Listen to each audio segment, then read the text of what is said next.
नमस्कार दोस्तों, स्वागत है आप सभी का दीप कॉन्सेप्ट पर। आजादी का Amrit Mahotsav nation first always first की थीम के साथ आने वाले 15 अगस्त को भारत अपना स्वतंत्रता दिवस मनाएगा और प्रत्येक साल 15 अगस्त को people across the country celebrate independence day to commemorate the country's independence from the British rule. However, there has been a debate about whether it is mark the 76th or 77th anniversary of independence of India। तो आज के lecture में हम लोग detail से चर्चा करेंगे कि इस बार हम लोग 76 नंबर का या फिर 77 नंबर का इंडिपेंडेंस डे मना रहे हैं और क्यों 15 अगस्त को भारत के आजादी का दिन चुना गया। इसके पीछे भी एक काफी इंटरेस्टिंग कहानी है, उसको हम लोग डिटेल से देखेंगे, है ना। तो काफी इंटरेस्टिंग वीडियो लेक्चर रहने वाला है, मेरे साथ अंत तक बने रहेगा। चलिए शुरुआत करते हैं। बट बिफोर वी बिगिन, आप सभी से रिक्वेस्ट है छोटी सी, अगर तो आप चैनल पे नए पधारे हैं प्लीज यार एक सब्सक्राइब कर लेना और बेल आइकन को प्रेस कर देना। नाउ द इंडेक्स देख लेते हैं। देखिए, सबसे पहले तो यही चेक करेंगे कि ये इस बार का जो है वो 76 नंबर का या फिर 77 का है। दूसरे नंबर पे हम लोग देखेंगे कि 15 अगस्त को क्यों चुना गया। फिर है हमारे पास हर घर तिरंगा 2.0 अभियान। पहले अभियान की आपार सफलता के बाद भारत सरकार के द्वारा ये सेकंड कैंपेन लॉन्च किया गया है, मेरी माटी मेरा देश कैंपेन एंड द कलश यात्रा, अमृत कलश यात्रा। इसके बाद हम लोग ये भी देखेंगे कि विश्व के अंदर कौन से ऐसे देश हैं जहां पर 15 अगस्त को उनका इंडिपेंडेंस डे मनाया जाता है। राइट नाउ, तो जैसे जैसे हमारा ये इंडिपेंडेंस डे नजदीक आ रहा है, लोगों के मन में एक कंफ्यूजन पैदा हो गया है कि भैया इस बार हम लोग 76 नंबर का मनाएंगे या फिर 77 नंबर का। ये कंफ्यूजन लाजमी था क्योंकि इसके अंदर जो कैलकुलेशन है उसके अंदर हमको अनसर्टेनिटी देखने को मिल जाती है। अब इसके दो वर्जन है। एक वर्जन क्या है कि देखिए, हमको आज़ादी मिली 15 अगस्त 1947 को और एक सेवरन नेशन के रूप में हमारा बर्थ हुआ। तो 15 अगस्त 1947 से लेकर 15 अगस्त 1948 तक हमको एक साल हो जाते हैं आज़ादी को और ये हमारी फर्स्ट एनिवर्सरी थी ना। तो देखिए 15 अगस्त 1947 से लेकर 1948 तक जैसे यहाँ पे हमारा जन्म हुआ और यहाँ पर हम पहुंचे तो एक साल हो गया और इस दौरान इस पूरे एक साल को हमने सेलिब्रेट किया फर्स्ट एनिवर्सरी के रूप में, जैसा कि हम लोग नॉर्मल चीज़ों में हम करते हैं जैसे बर्थडे में या फिर शादी वगैरह में। इस प्रकार से हम लोग देखते हैं। अगर हम लोग यहाँ से कैलकुलेट करें 15 अगस्त 1948 से कैलकुलेट अगर आप करोगे तो 2023 के अंदर हम लोग मनाएंगे 76वां स्वतंत्रता दिवस। ठीक है, तो इसके अंदर 76 साल हो जाएंगे और 76वां स्वतंत्रता दिवस होने वाला है क्योंकि आज़ादी को 76 साल हो गए।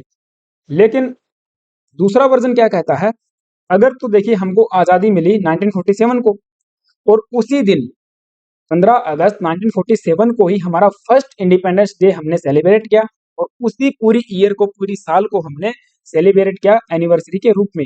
तो इस बार हम लोग मनाएंगे 77 सेलिब्रेशन क्योंकि 1947 से लेकर 2023 तक दोस्तों ये आप माइनस करोगे तो ये हमारा हो जाता है 76 साल, अर्थात 76 साल पूरे होके हम लोग 77वें साल के अंदर एंट्री करने वाले हैं। तो इस बार हमारा होगा 77 नंबर का सेलिब्रेशन। तो ये है इसके अंदर थोड़ा सा कंफ्यूजन, हालांकि दोनों जो आर्गुमेंट है वे वैलिड है। काफी रिसर्च मैंने इसके ऊपर की थी, काफी आर्टिकल्स पढ़े, तब जाके मेरा भी कंफ्यूजन दूर हुआ कि हाँ दो दो यहाँ पे वर्जन बताए जाते हैं। जिस हिसाब से आप सोचते हो, जिस लॉजिक से आप कैलकुलेट करते हो, वही दोनों ठीक है, 76 भी और 77 भी। लेकिन आप अगर देखें सरकार की हम लोग देखें तो हमारा जो भारत सरकार है उसका प्रधानमंत्री कार्यालय के अनुसार आप देखोगे 2022 में हमने 76वां स्वतंत्रता दिवस मनाया था।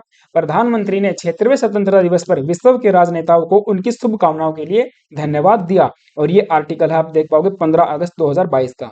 तो 2022 में 76वां था और सीधी सी बात है फिर 2023 में 77 नंबर का रहने वाला है क्योंकि वैसे भी 2021 में हमने 75 साल पूरे करके 75वां आज़ादी का अमृत महोत्सव मनाया और आज़ादी का अमृत महोत्सव हमारा 3 साल तक ये चलने वाला है, 2021, 22 और 2023। तो 15 अगस्त 2023 को ये समाप्त होने वाला है। हालांकि हो सकता है कोई नई घोषणा इसके ऊपर हो जाए, सरकार के ऊपर वो आने वाले वक्त बताएगा, बट ये आज़ादी का अमृत महोत्सव हमने मनाया। राइट, इस बार हम लोग आज़ादी का अमृत महोत्सव के साथ में 77 नंबर का इंडिपेंडेंस डे मनाने वाले हैं क्योंकि आपको पता ब्रिटिश ईस्ट इंडिया कंपनी ने हमारे ऊपर राज किया था 1757 से 1857 तक, फिर ब्रिटिश क्राउन ने राज किया 1858 से 1947 तक, और लगभग 200 सालों के ऊपर तक हमारे ऊपर यहाँ पे राज किया गया, गुलाम हमको बना के रखा गया। लेकिन thanks to our freedom fighters, उनके साहस और उनके सेक्रीफाइसेस की वजह से ही हम 15 अगस्त 1947 को आजाद हो जाते हैं। और इसके अंदर आपको पता है एक सीरीज ऑफ प्लान्ड इवेंट्स को ऑर्गेनाइज करवाया गया था। ये नहीं है कि एक ही दिन के अंदर हमको आजादी मिल गई, हमने बोला आजादी दो और आजादी मिल गई, नहीं।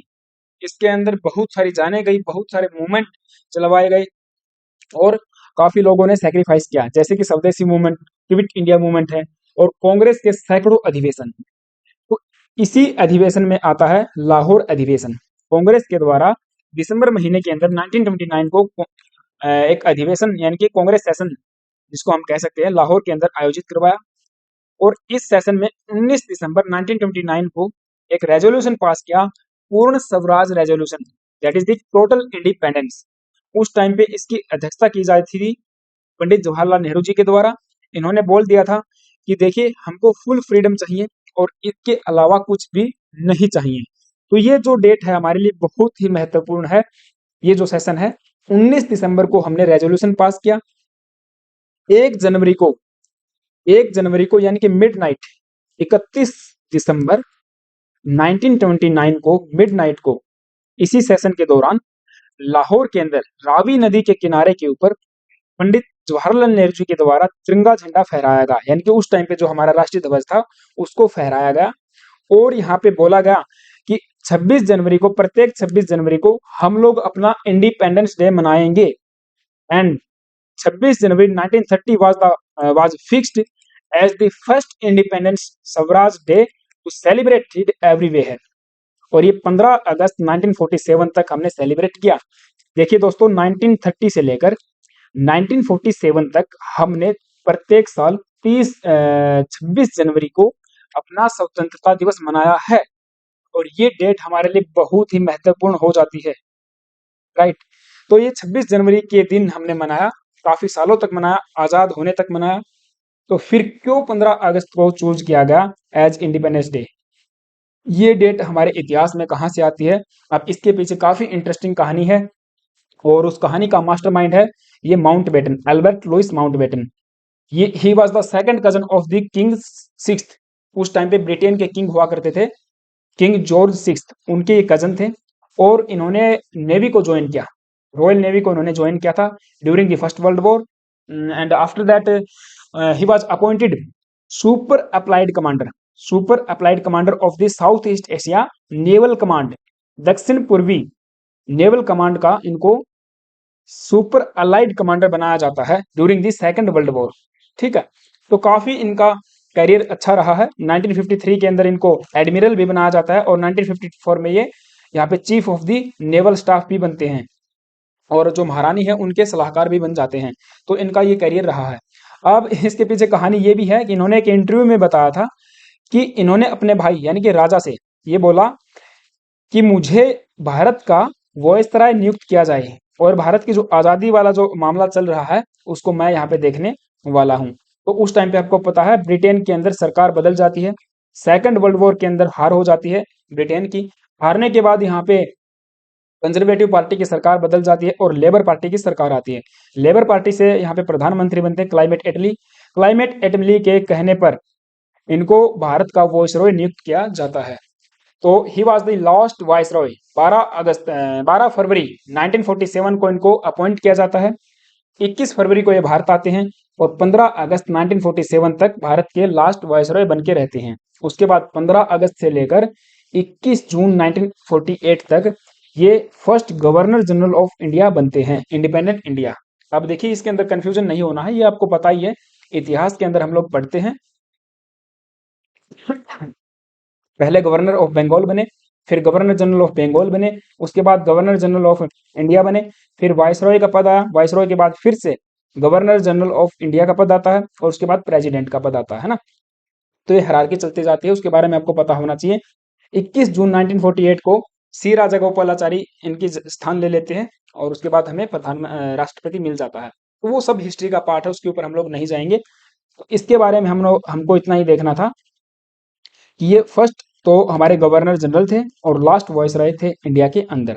And he was authorised to facilitate the transfer of power from the British queen to India and Pakistan, क्योंकि इन्हीं की दिमाग की उपज यहाँ पे थी कि पाकिस्तान का बंटवारा और इंडिया का बंटवारा किस तरीके से करना है, और जो सत्ता का हस्तांतरण है किस तरीके से होगा, कौन सी डेट डिसाइड की जाएगी, कौन कौन से यहाँ पे सेशन आयोजित करवाए जाएंगे, वो सब इनको अथोराइज किया गया था ब्रिटेन की गवर्नमेंट के द्वारा।